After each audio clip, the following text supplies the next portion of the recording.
క్రీస్తునందున్న ప్రియులకు ప్రేమతో వందనాలు తెలియజేయుచున్నాను. ఆగస్టు నెల 11వ తేదీ 2024. ఈరోజు దేవుడు మనకు చేస్తున్న వాగ్దానం ఏమిటనగా, కీర్తనల గ్రంథము 72వ కీర్తన 12వ చరణం. దరిద్రులు మొరపెట్టగా అతడు వారిని విడిపించును, దీనులను నిరాధారులను అతడు విడిపించును. ఆమేన్. నా ప్రియమైన సహోదరి సహోదరులారా, మనం ఆరాధించేటువంటి దేవుడు ప్రేమ కనికరములు గలవాడు. ఆయనను నమ్మిన బిడ్డలను ఆయన ఎన్నటికీ చేయి వదిలిపెట్టడు. ఈ లోకంలో ఎవరైతే దేవునికి నిత్యము ప్రార్థనలు చేస్తూ తమ యొక్క స్థితిగతులను బట్టి ఎవరైతే దేవునికి నిత్యము ప్రార్థన చేస్తూ ఉంటారో, దేవుడు ఖచ్చితంగా వారి మొరను విని వారి పరిస్థితి నుంచి వారిని విడిపిస్తాడు. దేవుడు దీనుల ప్రార్థన, దరిద్రుల ప్రార్థన, నిరాధారుల ప్రార్థన మొదట వింటాడు. వారికి దేవుడు ఎప్పుడు తోడుగా ఉంటాడు. దేవునికి మహిమ కలుగును గాక.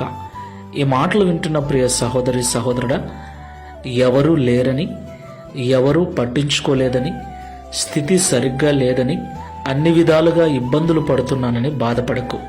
నీ దరిద్రతలో, నీ దీనత్వములో, నీ నిరాధారమైన పరిస్థితిలో, దేవా నీవే నాకు ఆధారము, నీవే నాకు సంపన్నుడవు, నీవే నాకు సమస్తము అని దేవుని వైపు తిరిగి ఆయనకు మొరపెట్టు.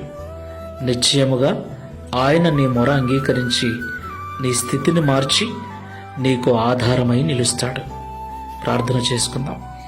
ప్రేమ స్వరూపుడమైన తండ్రి, పరిశుద్ధుడైన ప్రభువా, మీకు స్తోత్రాలు. దరిద్రులు, దీనులు, నిరాధారులు మొరపెట్టినప్పుడు నీవు వారి మొర విని వారికి సహాయం చేస్తానని ఈ ఉదయకాల సమయంలో మాతో మాట్లాడినందుకు స్తోత్రాలు.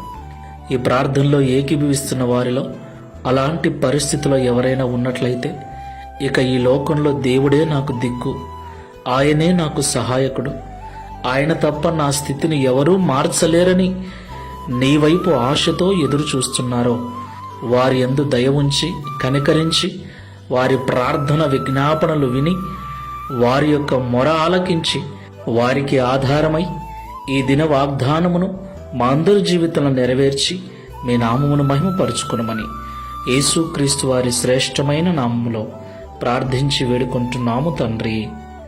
Amen. Praise the Lord. God bless you.